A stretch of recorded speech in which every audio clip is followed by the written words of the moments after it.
consciência.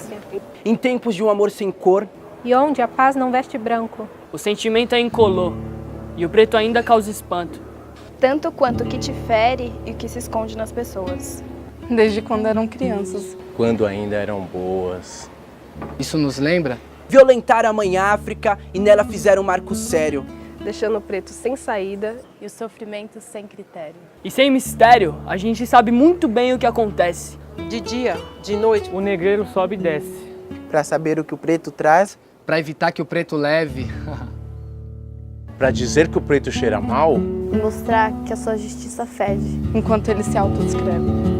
Em minha cor não trago a dor. Em minha cor trago a dor. Em minha dor, a minha vida. Meu dedo sobre a ferida. Em minha pele, a cicatriz. Na mão, frutos da colonização. Raiva de quem só faz a feira. Sorriso e traços de um país. Amor de uma nação inteira. Negra. Olá, o programa Auros Bem-Estar e Vida está no ar. E neste mês de maio temos muito a comemorar ou talvez a refletir. 13 de maio, a abolição da escravatura. 18 de maio, a questão da luta e o combate contra o abuso e a violência sexual em relação às crianças e adolescentes. Este programa está repleto de boas reflexões para você. Fique conosco, está imperdível.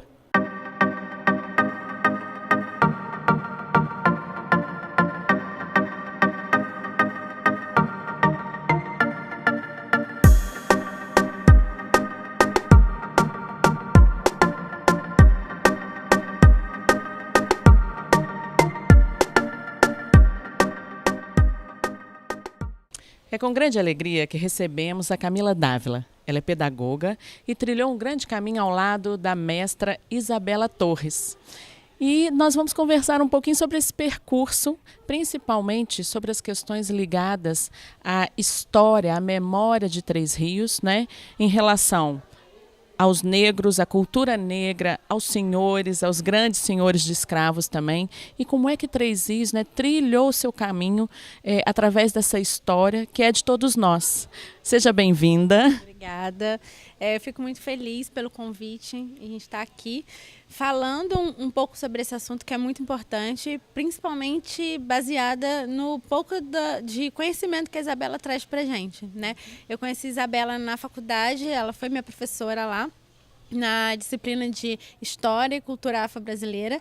Foi um momento onde eu comecei a entender de onde eu fazia parte, né? Quem eu era dentro desse universo. E aí a cidade de Três Rios, ela é uma cidade que vem de uma fazenda, né? Que tinha escravos aqui, onde a condessa era dona e herdeira dessa fazenda. E por conta disso, em um dado momento da vida dela, ela deixa algumas terras para esses escravos. Então a Isabela ela vem trazendo essa trajetória, né, contando um pouco dessa história da cidade até o período da libertação, entre aspas, desses escravos, né, dessas pessoas escravizadas aqui na nossa cidade. A Isabela publicou um livro, né, eu acho que ela está aqui com um livro, poderia mostrar, que é Memórias Afrodescendentes no Vale do Paraíba. Mas tem uma questão que é de colônia agrícola Nossa Senhora da Piedade a bairro de Vila Isabel. Então todo esse contexto histórico, né, de onde surge Três Rios, o que é interessante. Por quê? Ainda notamos aqui em Três Rios uma questão relacionada ao preconceito, ou ao racismo, ou as pessoas não identificarem muito bem Três Rios como essa mistura tão brasileira, né, do negro com o branco. O que é que vocês observam através dos estudos, do contexto histórico também da Isabela e do seu percurso também de investigação, né, de curiosidade em torno desse assunto? Nesse livro aqui, ela retrata um pouco das memórias das pessoas que viveram aqui, né, com relatos de familiares, pesquisas de documentos e o esquecimento, o apagamento dessa história, onde muitas pessoas não quiseram falar, não se sentiam à vontade, e relembrar, né, toda essa história trazia muito sofrimento para essas pessoas, o que a gente vê ainda acontecendo. Então, Três Rios ainda carrega isso muito forte, essa questão questão do preconceito de uma forma muito velada em pequenos casos, né, com pequenas pessoas, mas isso é muito presente, é muito forte aqui. Recentemente foi Dia do Trabalho e eu vi uma empresa, né, publicar uma imagem de funcionários onde a maioria dos funcionários daquela imagem, né, de uma forma unânime, eram brancos. Então, se a gente pensar um pouco em que país a gente faz parte, a localidade em que a gente está, isso não deveria acontecer dentro da atualidade, onde a gente discute isso de uma forma muito mais presente, né? Essa questão da inclusão, né, em todos os sentidos, no mercado de trabalho, no meio político, você considera que ainda é um percurso a percorrer mesmo, né, que na verdade isso não acontece? Às vezes colocam, né, eu faço inclusão, nós promovemos a igualdade de oportunidades, mas isso na verdade então não acontece. Não, não como deveria. A gente não pode deixar de ressaltar que a gente tem um grande avanço nas conquistas, né, dentro do espaço dos negros, mas ainda é muito pequeno.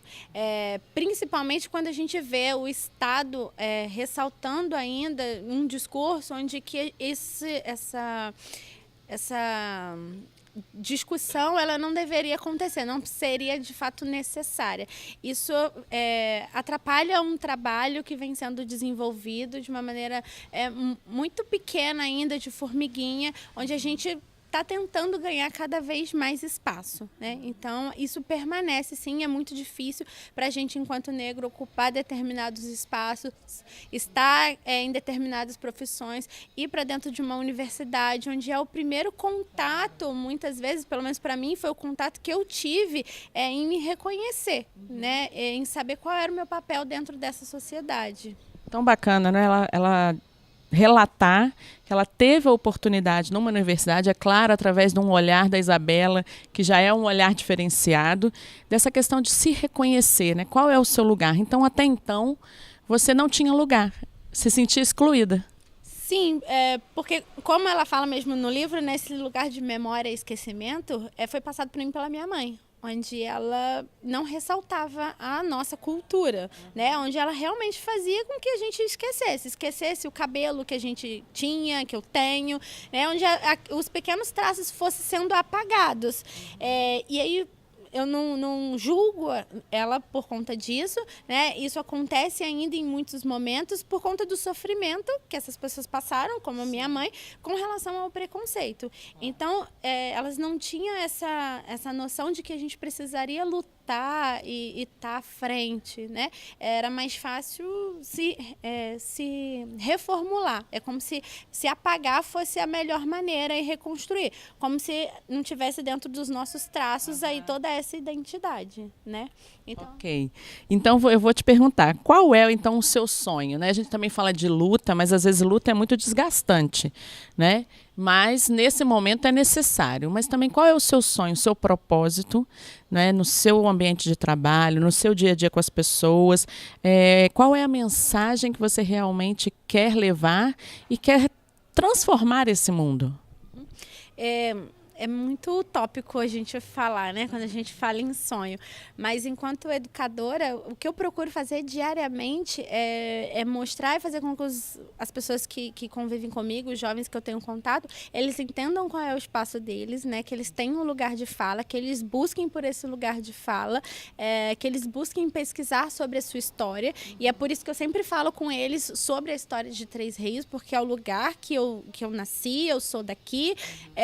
Então, nada melhor do que ressaltar essa própria história que a gente tem para a gente poder se reconhecer, de fato, e fazer com que as pessoas nos respeitem cada vez mais, né? Buscar uma igualdade de oportunidades, né? De espaço, de direitos, porque, infelizmente, por mais que a gente tenha toda essa luta, a gente ainda não tem nem um pouquinho, né? Assim, do que a gente gostaria, mas esse processo ele precisa permanecer, com muita luta mesmo, em que a gente, infelizmente, não pode parar. Você está aí com o livro, mas teria alguma parte do livro que você gostaria de ressaltar ou não? Onde a Isabela ela cita, né, que é o fato que a memória é exercitada, né? Então, acho que a gente realmente precisa exercitar essa memória, sabe? Esse resgate. Não deixar ela se apagar, contar. Né? Assim como os povos indígenas faziam, passavam a sua cultura uns para os outros, os negros também fizeram isso durante muito tempo. A gente precisa permanecer, né? Mostrar para o outro, exercitar essa memória, seja ela ruim, mas que ela precisa ser colocada em xeque, né? Ser mostrada, para que a gente não cometa os mesmos erros que foram cometidos no passado e que a gente possa buscar por uma sociedade melhor. Obrigada pela sua presença. Fique aí, nós temos muito mais para partilhar com vocês.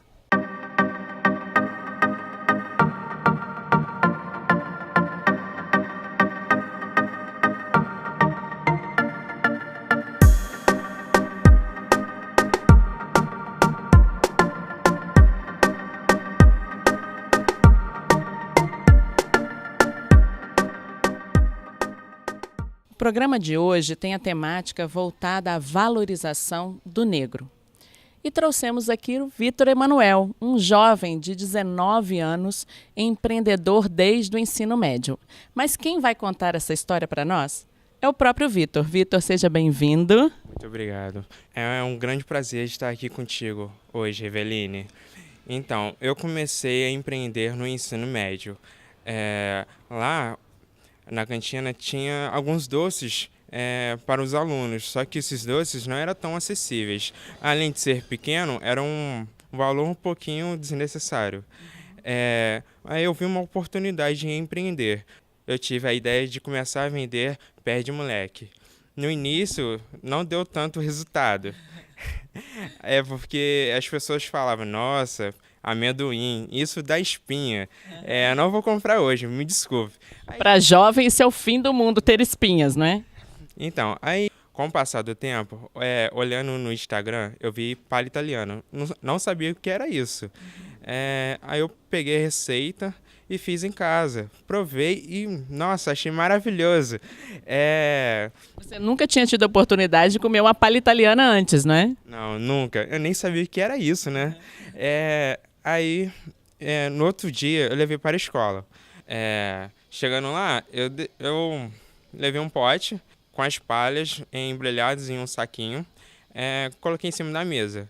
Quem tivesse curiosidade ia lá, perguntava o que era isso e eu vendia, porque eu tinha muita vergonha. Com o passar do tempo, eu entrei no CIE, que é Sistema de Jovem Aprendiz. Lá eu conheci a educadora Camila, que ela percebeu esse lado inseguro meu e me ajudou bastante a desenvolver isso.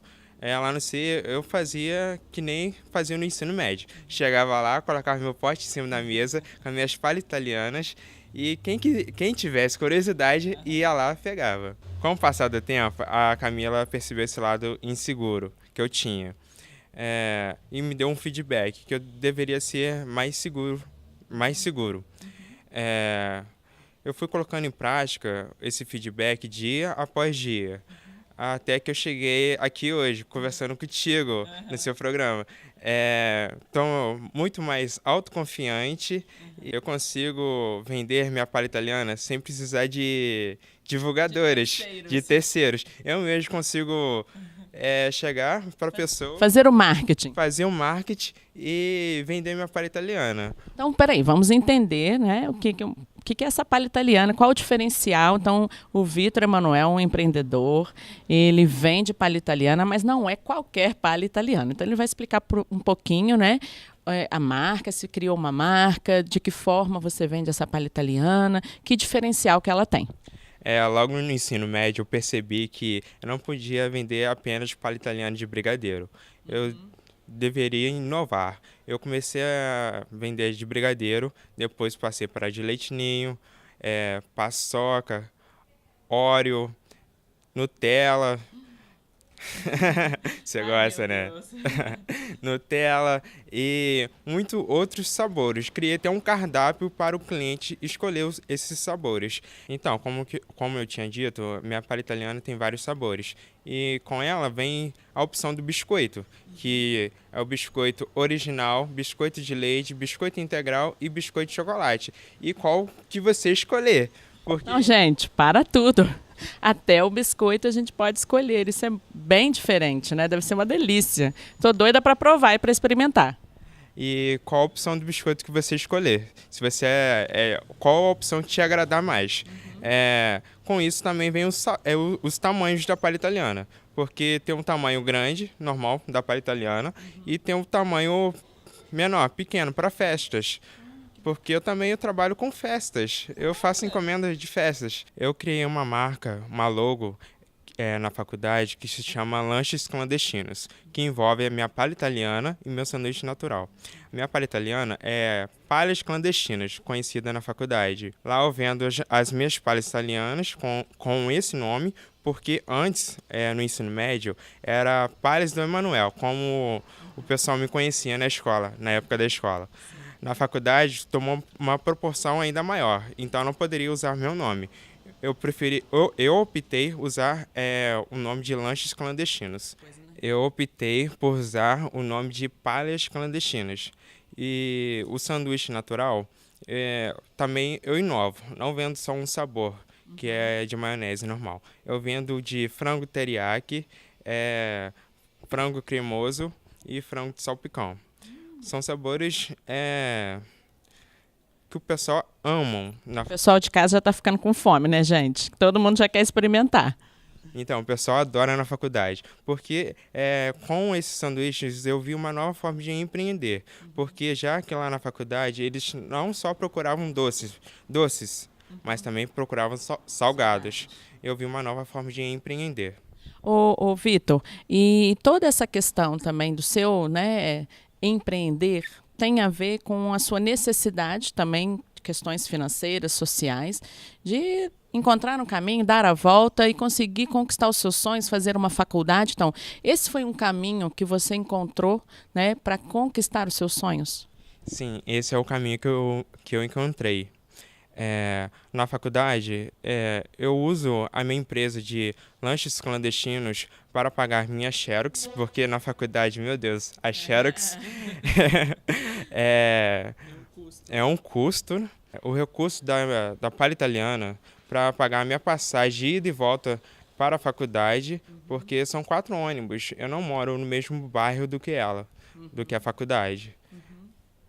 Então você utiliza todo o seu talento, né? E como um homem negro que está aqui empreendendo para conquistar os seus sonhos. E isso é um pouquinho do retrato dos jovens de Três Rios. Às vezes, né, a ideia é o jovem negro que só faz arruaça, que é vagabundo, não quer fazer mais nada, que não quer estudar. O Vitor é o retrato de um jovem que luta pelos seus sonhos, que estudou, né, que procura a cada dia se superar. Então, parabéns, Vitor. Nós vamos ainda falar um pouquinho aqui, que eu vou chamar a Camila, mas parabéns por essa sua proposta. Aonde é que nós encontramos, então, para encomendar a palha italiana? Nós esquecemos de falar esse detalhe grande, né? Você pode encontrar a minha palha italiana no Instagram. O nome da página é Lanches Clan. Para você aí de casa, percebeu que o Vitor falou sobre a Camila Dávila, que esteve conosco agora mesmo numa entrevista. Mas é claro que nós teríamos que chamá-la aqui para ela dar um relato, falar alguma coisa sobre o Vitor, não é, Camila? Venha cá conosco. Pode ficar aqui. Então quer dizer que você foi professora do Vitor e ajudou a ele nesse processo aí de empreender. Eu dei aula para o Vitor no programa Aprendiz, né, o qual o Vitor fazia parte do CIE, mas quando ele chegou lá, ele já tinha esse lado empreendedor dele, ele já vendia as palhas italianas com muita vergonha, e ele teve auxílio da turma que ajudou na divulgação, e a gente trabalhou muito a questão da timidez dele, alguns pontos que ele precisava trabalhar, dar ênfase, porque ele fazia parte no curso de administração, né, auxiliar administrativo. Então, muitas das coisas que ele foi desenvolvendo, né, ao longo, ele viu que realmente era necessário. Então, eu fico muito feliz de ver o Vitor aqui, né, dele estar fazendo essa trajetória dele, esse caminho, porque é muito bom, porque ele não falava absolutamente nada. Então, só dele estar aqui fazendo essa entrevista já é um avanço muito grande, né, e saber que ele está aí só crescendo. Que bacana. Vitor, deixa eu perguntar, vou chegar para cá um pouquinho. Você acha que a Camila também te ajudou? Pode ficar aqui, Camila. Você acha que a Camila te ajudou também nesse processo de autoafirmação, da sua identidade, do que você poderia ser capaz de conquistar na sua vida? Sim, a Camila foi essencial nessa parte de aprendizado. No início, como ela falou, eu não falava absolutamente nada dentro de sala. Eu chegava com a mercadoria, deixava ali meus palhas italianas. Quem tivesse curiosidade ia lá e ia perguntar o que era isso. Eu falava, nossa, palha italiana, eu trouxe hoje, gente. Aí, com o passar do tempo, a Camila percebeu isso em mim. Ela passou um feedback para mim dizendo o seguinte: você tem um pouco de insegurança e é um pouco tímido. Então, isso não é muito bom para você que quer empreender. Com isso, eu fui colocando em prática dia após dia, para tentar melhorar isso. E hoje eu estou aqui no seu programa. Ai, que maravilha, é uma felicidade para nós. Obrigada, Camila, obrigada, Vitor. O Vitor, um negro empreendedor de sucesso.